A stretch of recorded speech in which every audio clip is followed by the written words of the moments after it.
Hello, everybody. This is Tiffany, and I wanted to introduce my guest speaker tonight, who is a survivor advocate, Miss Coach Lee. Tonight, we're going to be listening to her as she shares her story and how she became an advocate. And we're also going to talk to her about her becoming a coach. And helping other survivors share their story, embracing, loving themselves, and self-care and self-love. So please join us with Coach Lee. And Miss Lee, it is on you. It's all yours. Hello, my beautiful people. It's me, Coach Lee, also known as Alicia. Excuse me. So I am the world's #1 self-love master educator that uses a holistic approach, aim to influence 100 millions into their highest self. And when I say into their higher self, it's basically influencing you to have that shift within yourself. So before I talk about that part, influencing you to have a shift, let me share a brief of who I am and where I come from. So I'm originally from Baltimore, Maryland, born and raised, lived there basically all my life. And within that, I experienced a lot of trauma. And when I say a lot of trauma, I grew up in an abusive household. I grew up with domestic violence surrounding me. And that became, normal to me because I was in a household with it. I experienced watching my mom be abused, watching my aunt be abused, watching everything around me just be trauma. And I didn't realize that was not healthy living. It was not love. It was not normal. My dad, he abused drugs. He abused alcohol. So when he felt some type of way, my mom had to suffer from it. And he also basically just he was in the house, but I did not never have a father and daughter bond. I did not have that connection with him. So it was more so like I was afraid of him. I was scared of him. It's like I was walking, tiptoeing around him whenever he was there. And I say all that because later in my story is why I was always looking for a father figure. So with that, it's like dealing with the abuse in a household. I was always like, I can't do this. I don't want to be here. But at the same time, I didn't have no other place to go. So I stayed, like when I say running away, I would go run and sit on the church steps. I would hide in the basement. I felt like no one cared about me. No one loved me. It didn't matter if I was around or not. To the point where I would sit down in a basement and wait till someone say, well, where's Alicia at? I haven't seen her all day. Is she available? Is she here? And it'd be crickets. And I would sit down there crying like nobody don't love me. Nobody don't care about me. It don't matter if I'm here or gone. Nobody don't want me here anyway. So one day I felt at that time I didn't know it was a depression. I felt so low that I was like, I'm just going to drink some bleach. Poured me a cup of bleach and I actually drank it because I did not want to live no more. I did not want to be there no more. I'm like, nobody don't care if I'm here anyway. I did not want to be part of something that didn't feel like I was loved. Of course, when that happened, when everybody found out, it was like, give her some milk, get that out of her. I was not took to the hospital or nothing. And life still went on. I still had to deal with all of the stuff that was going on in the house. I stayed a neighbor of mine house, I just started going to her house. And I loved how she was treating her kids. And I just stayed being in her environment and being around her kids. And I was like, I like this. And then we moved. My mom and my siblings, we moved without my dad. So I was like, oh, life begins now. But then did it really begin? Because at the same time, now I'm interested in boys. And I'm like, oh, okay. So I get pregnant at 17. Actually, I got pregnant before then. I got pregnant at 15, but then I did not run up. The baby basically did not make it. So that's a whole nother story for a whole nother podcast. But anyway, I got pregnant with the guy and my mom was like, well, no, you're not keeping that baby. You're not going to finish school. And I was like, I'm not getting rid of my baby. I'm not. I just refuse to because I'm going to show this baby love, the love that I was looking for, the love that I was missing. And of course, I kept my baby. And that's when I still felt like I'm missing something. So I was looking into my children's dad as a father figure. I wasn't looking at him as their father, and he's my partner, my mate. I was looking at him as he's my father too, because he was kind of controlling, because it's like some of the things he would say, like, no, you can't do that, you shouldn't do that, that's not ladylike, I don't want you to do this, I don't want you to do that. And I was like, okay, all right. And then when I turned 21, I was like, I want to go explore the world. I'm an adult now, I want to live life. So he was like, no, that's not ladylike. You're a mom. You need to stay home. And I'm like, oh, okay.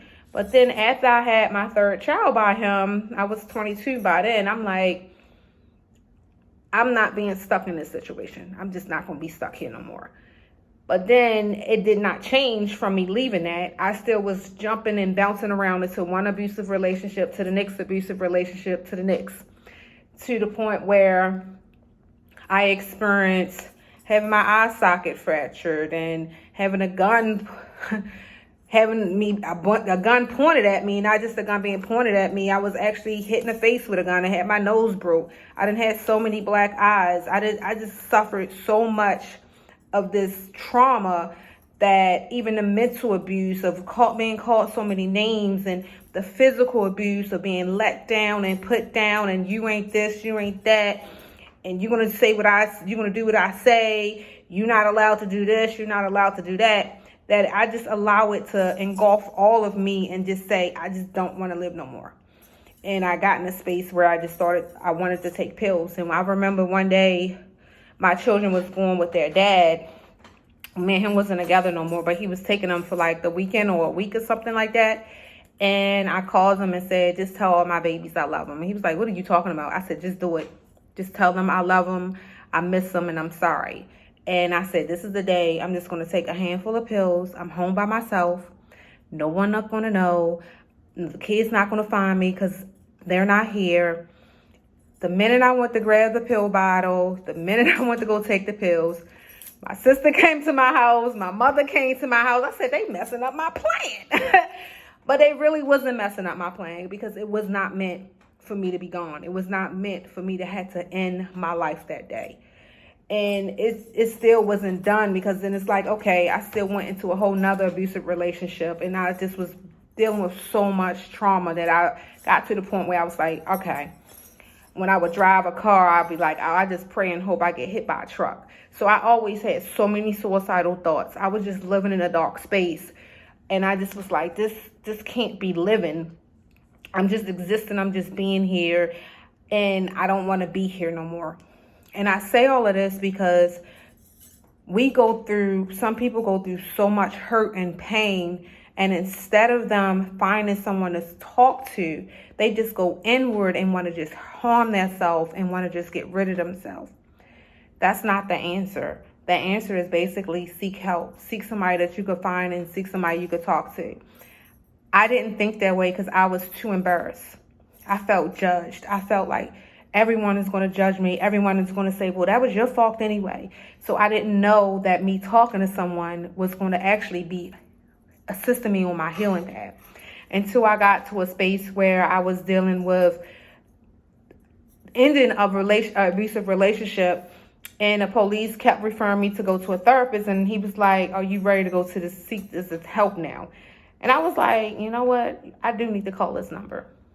Call the number, did the group sessions, and realize I'm not alone. I'm not the only one that's going through this. It's other people that is suffering in silence, suffering in a house where they feel like they in a jail cell. And it's not just me. It's not just me. And I felt some form of relief that I knew it was other people out there. I knew that it was a support team out there. But then I still wasn't fully healed. So I moved to North Carolina because I felt like, okay, I need to get away. Well, because my last with that relationship, he wound up stalking me. It was horrible. He would show up at my job. He would just go to my neighbor house. And even though he had a restraining order, we went to court and all of that, he couldn't be with so many distance away from me. So he'd go to the neighbor house and say, well, I'm not within the 50 feet. I could come right here. I ain't come around here to see you. I'm over his house or her house.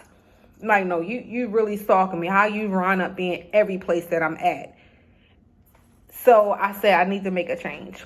So I moved out to a whole nother county. So I was like, all right, this is going to be a trial run before I move out the state. Let me move out the county to see how I like this.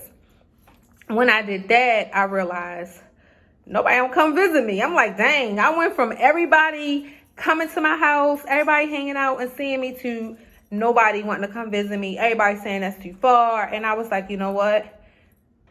It doesn't matter if they come see me or not. This is my journey.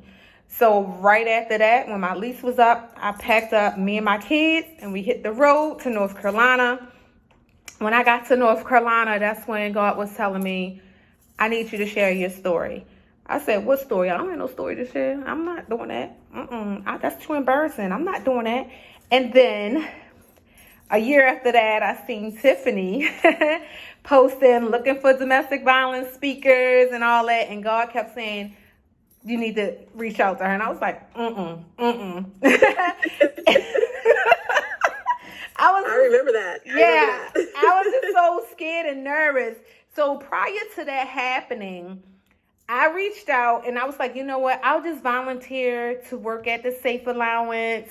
I'll just fill out the volunteer application to do that, and I'll just let it be. I filled out the application and never submitted it. I just never submitted it. And oh and behold, the way God works, he still will put you in alignment.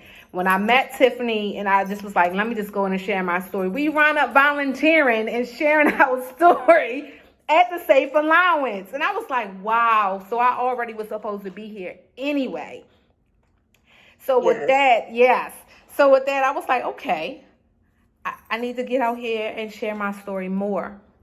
So before I really stepped 10 toes in, 10 fingers in, I was still nervous. But yet the more I kept going, hanging with Tiffany, put myself out there in the community, sharing my story, I felt like I can do this. So one day at work, I got sexually assaulted at work. And with that, me being sexually assaulted at work, it brought me all the way back from when I was a child and got sexually assaulted, that I buried and never brought it up, never thought about it. And it just put me in this little shell, and I became depressed again. I became depressed, didn't want to do nothing. Didn't have suicidal thoughts, though. That's a good one. I just didn't want to be bothered. I just wanted to stay in the dark. And that's when I said, you know what? Let me go to therapy. I went to therapy. In the midst of me going to therapy, I got a coach. And with that, that's when I realized I need to start loving me. Through everything I went through, I was searching for love in all of the wrong places. I was looking outward for someone to love me. I was looking at this man to love me, this man to treat me this way. I was even looking for my mom and dad to love me a certain type of way, but yet I was not loving me. So when I started really diving deep into learning who Alicia is, what I like, what I don't like, what boundaries look like, what I'm going to accept, what I'm not going to accept, I started really falling in love with me. I started really going deeper within myself. I started tapping in. I'm like, you know what? What's the next event, Tiffany? I'm ready for it. Where are we going to be at? You did. Because I was ready. And I was like, the way I felt, God told me, you have to share this with other people. The tools and techniques I gave you on learning how to love yourself and learning how to dive deeper within you, now it's time for you to share it with the world. Now it's time for you to educate others on how to do it. So it's like I stand so wholeheartedly on #me first, because you have to put yourself first. You have to do that. You have to make sure you're doing your self-care, making sure you're loving on you, making sure you're showing up for you, even when no one else wants to do it, even when no one else is around, even when you feel like no one is there to support me, no one even care. You have to care for you.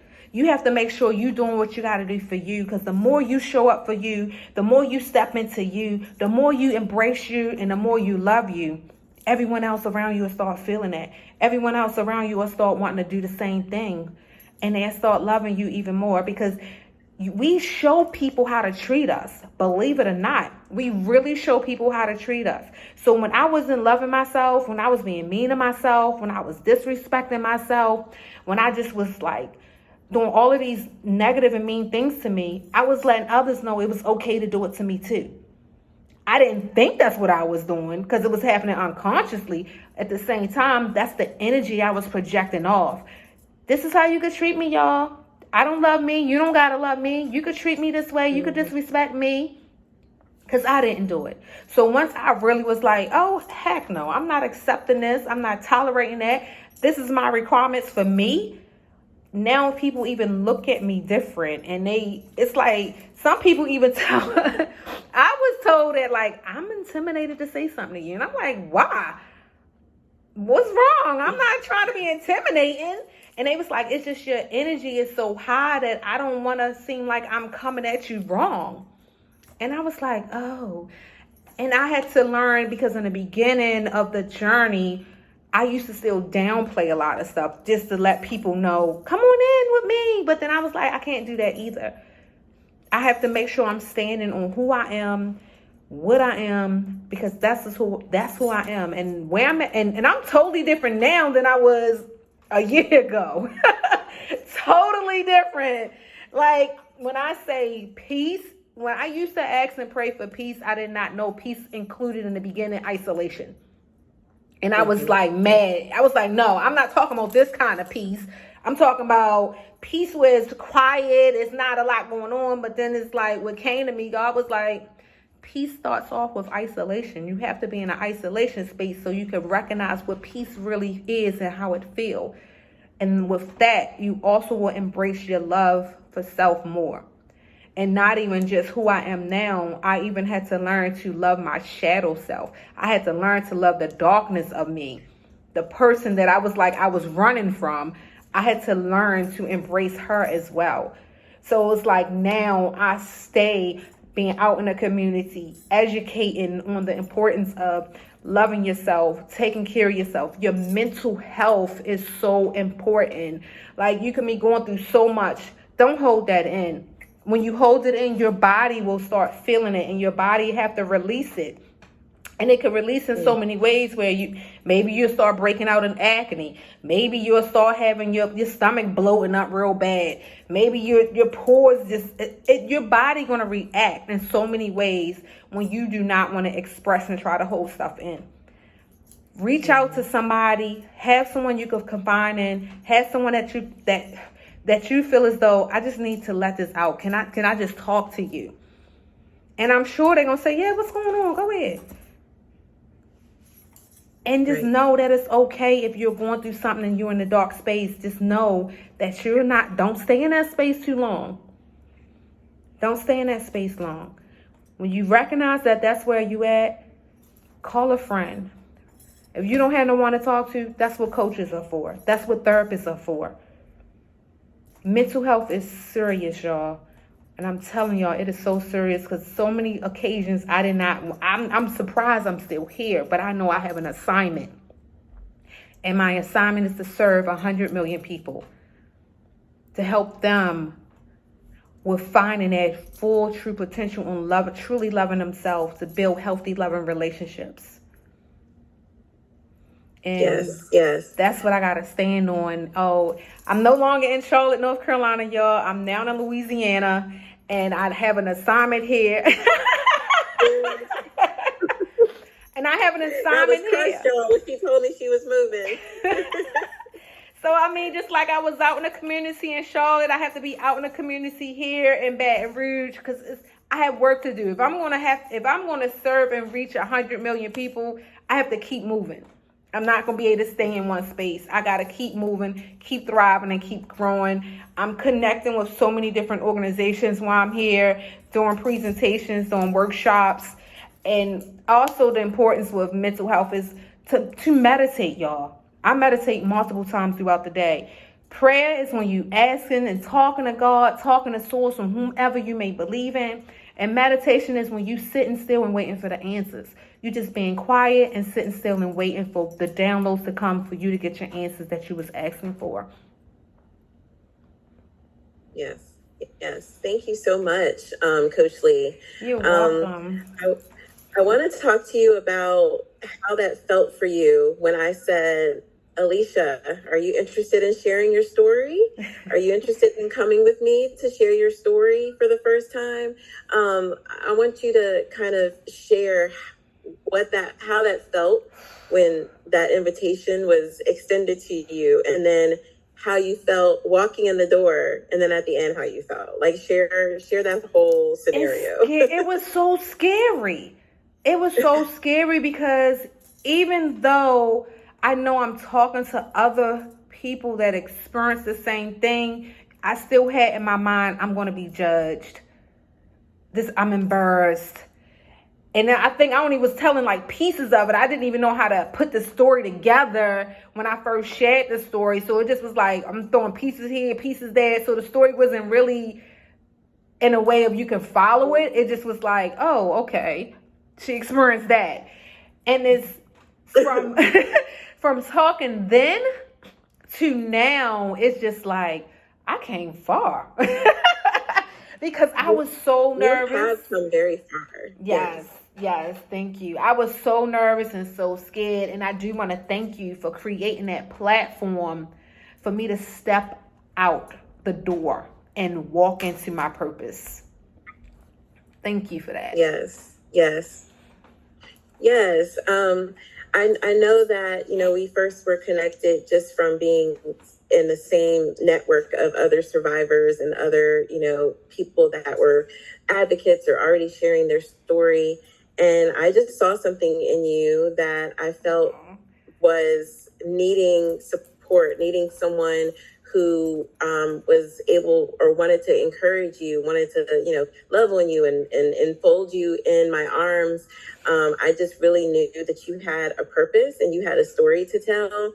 And I didn't realize that you were chopping up your story and that you were nervous and that you wasn't sure what to say. You walked in there, you were confident. I even get nervous, even though I've been sharing my story for over 15 years, I still get nervous. But when you walked in there, you were very confident. No one knew that you were sharing your story for the first time until you told us, because you did share. And so you were very transparent and you were very open and you were very honest. And the people, we actually were at a domestic violence shelter. So we were talking to people who were going through it right there. Like they were in the mix of leaving their abusive relationships. So they were very attentive and they were listening and they were taking it all in. And Alicia was really able to share a part of her that resonated with the people that were in the room who were victims. They haven't even gotten out of the domestic violence shelter. So she was really able to go in there and make an impact. If you listen to the guide in the Earn Your Wings cohort group, I talked about how the best people to help victims is survivors. Yes. We're the ones, we've been through it. Yes. You can have the education, you can have the degrees, you can read the books, but unless you've personally been through it, then you really don't know the impact unless you experience it. Yes. So it's so important that as survivors, we share our story. So I really appreciate you, Alicia, for sharing. Thank you. Can you share with our group tonight kind of you already talked about the reason for starting your journey, but if you can just share really the tools or what you need to be on this journey for you. What is your personal tools that you have on your journey that helps you with continuing to be an advocate? So first and foremost, just like I stated, prayer and meditating, because it's like, even when I came to Louisiana, it just still was like, all right, you need to be in isolation. I'm like, oh gosh, here we go again. Here we go again. All right, I'm on a new level of assignment though. And it's being spiritually connected. Whatever your spirit is, whatever your religion is having that spiritual connection. And then being able to sit still and meditate on that. Because when you sitting still and meditating, like I said, you're receiving the answers to the questions you ask. Because you're going to ask questions. I'm like, okay, well, what is my assignment? When I first got here, I'm like, okay, I'm here. What am I supposed to be doing now? And it was silence for 2 months. And I was like, Right. I came all the way down here for nothing. I'm not doing this. I'm going back to North Right. Carolina. And then on top of that, y'all, I have a fear. Let me reword it. Overcoming my fear of bridges. So coming here is multiple bridges, and even being in the state, going to a whole nother county, parish, that's what they call it, going to another parish, Right. you crossing over a bridge, no matter what parish it is. And I was remember like, you saying that about the bridges. yes. I was like, okay, so I guess I'm down here to overcome this as well. See, this is too much. It's too much. And it's every parish you crossing over to. And I live in Livingston Parish. New Orleans is, I think it's in Urshan Parish. And it's a 20-mile bridge. And I'm like, I'm not going there. But I went. I didn't drive though, y'all. But back onto the question, it's really having that's the first one, is having that connection spiritually, whatever your religion is, or if you don't have a religion, you pray to the tree. I don't know. Whatever you feel as though keeps you grounded. And I'm going to say that. Whatever you feel as though keeps you grounded, be connected to that. Meditate on that so you can receive your answers. The second is having a support system. Having someone that you can confide into, having someone you could vent to, having someone that would allow you to release your feelings and expressing what's going on within you. That is so important, because holding it in, like I said, will affect your body. It got to come out. Your feelings have to come out. So if you holding them in, and I'm telling y'all, I'm from somebody that was like, I'm not expressing my feelings. You should automatically know what I'm going through. You should automatically know how I feel. You around me. But nobody don't know what you feeling. That's your feelings. And I used to get an attitude if somebody didn't understand what I was going through, and I had to realize, I had to check myself with that. I had to do a check. That's not right. You can't expect somebody else to know what you're feeling, what's going on within you. So being in a space where you can say, this is how I feel, this is what's going on within me, versus pointing a finger. You made me feel this way. Don't say you made me feel anyway, because you're automatically making a person be on the defense mode. I feel this way because this is why I feel. You putting it on you. I feel this way because. So having that space to really express your feelings and your emotions is so important.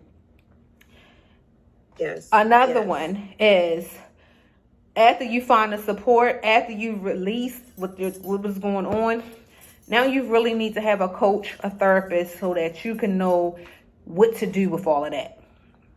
Because now it's like, all right, I released it, but I still feel some type of way. Like, I'm still mad. I still got an attitude. So now you need to know how to channel all of that. Now you need to know what is the things you have to do to keep you on a straight, positive path.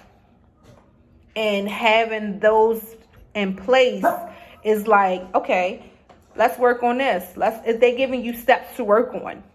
Like, even when I'm talking to my clients, we do inner child work. We do forgiveness. Because that is so important. Not just forgiving that person, forgive yourself. Because a lot of times, I know me personally, I forgave that person. I forgave him for doing that, but I forgot to forgive me. And when I learned to forgive me for allowing it to happen, that was a game changer. Because I had to learn how to do that. I had to know what was needed for me to know how to forgive forgive myself, not just others. And that is so important. And of course, you're going to need guidance with that. You can do it on your own, but it's going to take longer. But it's best to have someone that's guiding you, to holding you accountable for it, to keep you on track with it, to make sure you are actually staying on the right path with it. Yes. So they the tips and tools I will give. Nice. Thank you. We had a couple of comments. So Kashonda was saying that she was stationed in Biloxi, so she had to get over bridges real quick. She said she had a fear of bridges as well. She said that she failed her driver's test at 16 because she couldn't drive over the bridge. Oh, wow. I'm glad I ain't had to do that for my driving test. I would have failed too. Yeah, that would be horrible to have to drive over a bridge when you're trying to get your driver's test.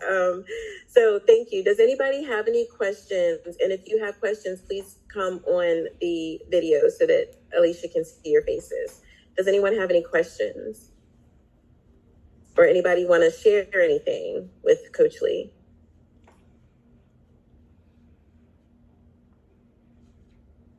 Don't be shy. Don't be shy.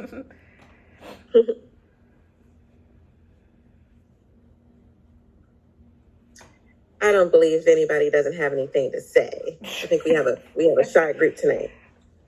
Does anybody have any questions for Coach Lee? That might mean that your presentation was so amazing and perfect that no one has anything to ask. Well, I'll say something. This is Erica. Hey, Erica. Hi. Similar situation with the growing up with the abuse, looking for a father figure, and the man that you want to be your man, which, when you look back at it, it's like, okay, Erica, that really didn't make any sense. Yeah.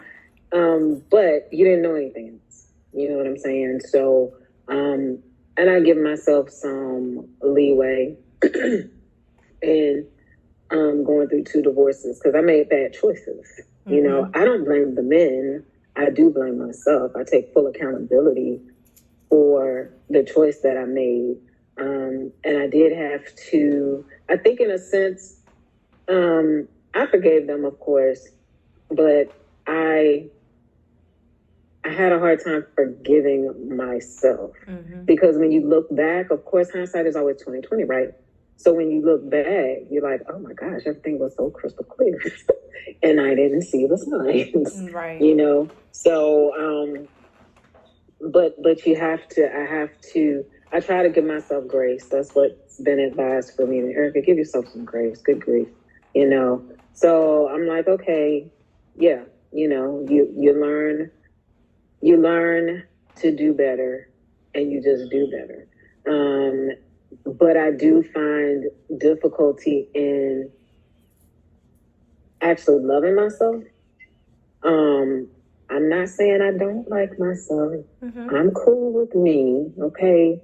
But as far as loving myself, like I need to love myself. Like my son told it to me best, right? He was like, Mom, I see how you treat other people. I see how you're there for other people. All that love you give to them, you need to turn it around and give it to yourself. How the hell do I do that?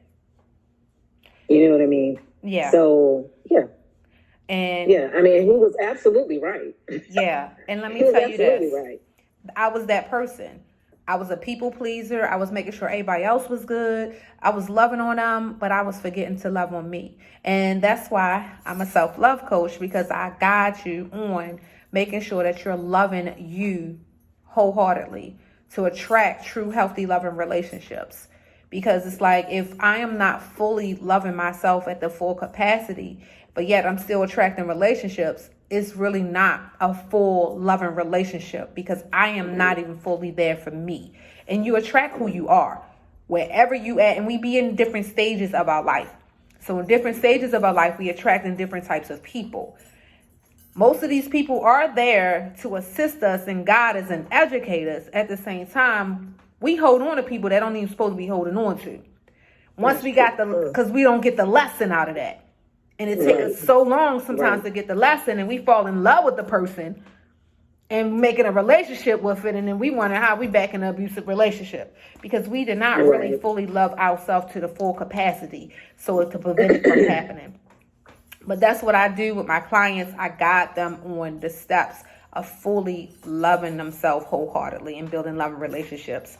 So I'm gonna make sure I leave my information. That's all so you I can want to reach out do to me with the now, because I think like the solitude that you were talking about, that I had to embrace that.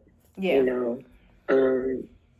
Because I didn't know anything about being totally by myself, losing people that I thought were somebody important to me, but obviously the way I looked at the relationship and the way they looked at it was two different ways. Yeah. You know what I mean? So had to let it go, you know. And I don't have no regrets with any of them. You know, it's painful because it's like, dog, you look at 30 some odd years, I thought, what? You know, and then it's gone all of a sudden. So it's disappointing and it's hurtful, but I do understand the process. Yes. And I was okay with it. You know what I mean? So it's just me learning how to actually embrace myself a little better is all I want to do. Yeah, I'm gonna definitely leave you with my information so we could talk further. Thank you. Thank you, Coach Lee. You have a comment. Where'd it go? Here it goes. So Jordan shared that, I don't know why I can't find it. Hold on one second, I'm sorry. So Jordan said that I feel like you covered a lot of great and important topics, and the way you worded it, it felt like there isn't anything to add. Thank you for opening up and being vulnerable. I know that's so hard. So that was Jordan's comment to you. Thank you. Yes, thank you. Does anybody else have any questions of Miss Coach Lee? We want to respect her time. We have her until 8:15, and it's about 6 more minutes. Does anyone else have any questions for Miss Alicia or want to share anything? I see another message. Let me look. So I see another message. I don't know why it's hard for me to read the message. Hold on, let me see. Okay, so it says, I think this is Jordan again. So you're speaking on learning lessons. I've learned through life that the universe, God, will keep sending you the same lesson your way until you learn what you're meant to learn. Yep. And the thing about that is, like, you're going to repeat the assignment, and the assignment will get harder and harder until you actually get the lesson from the assignment. Right. Very good point. And I have to say, and I have to give Erica kudos. She's very hard on herself, but she's come a long way. And since I've met her, with, really opening up and receiving support and receiving guidance, but also really putting in the work. She's very hard on herself, but she is putting in the work and working to get where she wants to be, as a person, as a survivor. And I'm really, really proud of Erica. She's made, I've noticed a difference just in the time that we met to now, of just how much she's opening up and how much she's blossoming and letting people in, to support her. So Erica, I want you to give yourself some grace and some love, because you really have. I have seen you blossom since you and I met or start talking. So awesome, Erica. Give yourself a hug for that. Thank you. Thank you very much. I'm trying. That's all I can keep doing is trying. We can see it. I know I can see it. So I wanted to make sure that I acknowledge that. Thank you. Thank you. Does anybody else have any questions or any comments for Coach Lee? Making sure I'm not missing any comments, anything. Okay. Coach, would you like to share how people can get in contact with you if they're interested in either continuing on their self-love journey or starting on their self-love journey? Can you share your information? Yes. You can reach me at heal.me/Coach Lee. I do free consultations. So don't feel like, oh, I got paid to talk to her. No, it's a free consultation. Heal.me/Coach Lee to get a free consultation. I am on, I was going to say Amazon. Well, maybe I will be on this as well. If I spoke it means it's going to happen. Can you share that again? How can they reach you? I'm sorry. It's heal.me/Coach Lee. I am also on Instagram at aligning with Coach Lee, aligning with _Coach Lee, and on YouTube, aligning with Coach Lee as well. Okay, got it. And then on IG, aligning with _Coach Lee. Aligning with